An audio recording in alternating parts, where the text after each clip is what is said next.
একেবারে concrete evidence, concrete interview না পাওয়া পর্যন্ত কারো সম্বন্ধে কিছু বলা যাচ্ছে না।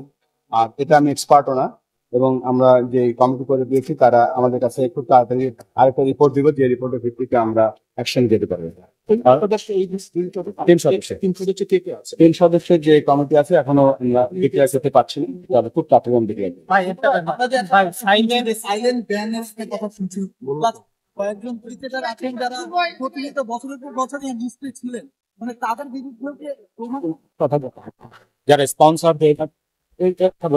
বলেছেন প্রমাণ বলতে অনেক দূর এগিয়ে যায়।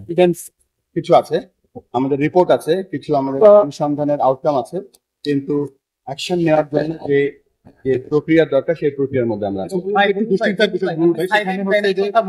আপনি যেটা বলেন দুশ্চিন্তার বিষয় আছে, ওই জায়গা থেকে কোনো কারণে যদি আসলে এরা আবারও আরো যদি নতুন করে কোনো উদ্বেগের বিষয় ঘটে, এটা তো আসলে বলবে আমাদের জন্য বিশেষ ক্রিকেটের জন্য খারাপ। সেক্ষেত্রে ওইরকম একটা ডিসিশন নেওয়া যেত কিনা যে মানে সাময়িক সময়ের জন্য এতটাই লিগাল এখানে ইনভলভ আছে যেখানে, তবে এটা ঠিক যে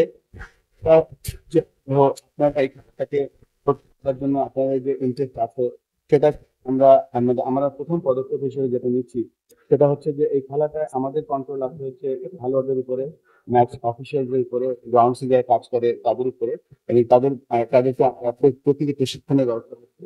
এই প্রশিক্ষণের মাধ্যমে প্রত্যেকটি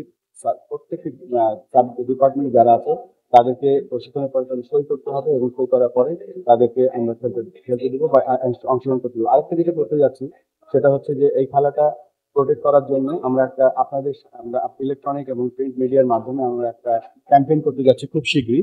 সেটা হবে যে দেশের আমরা যারা যেখানে আমাদের স্কোপ নেই, পেরেন্টসদের জন্য, টিচারদের জন্য, এবং যারা কর্মকর্তা তাদের জন্য, যে সেটা হবে যে আমরা ক্যাম্পেইনটা হবে যে এখানে বোঝানো যে মোরাল ভ্যালুসটা, বোঝানো যে রিলিজিয়াস ভ্যালুটা, বোঝানো যে বাংলাদেশের যে আইন আছে সেই ব্যবস্থা করা, সেটার উপরে বেস করে আমরা খুব তাড়াতাড়ি ক্যাম্পেইন প্রোগ্রাম চালাবো, যেটা এই দেশের ক্রিকেটটাকে আমরা নিষ্কলঙ্ক এবং আমরা প্রোটেক্ট করতে পারি প্রপারলি।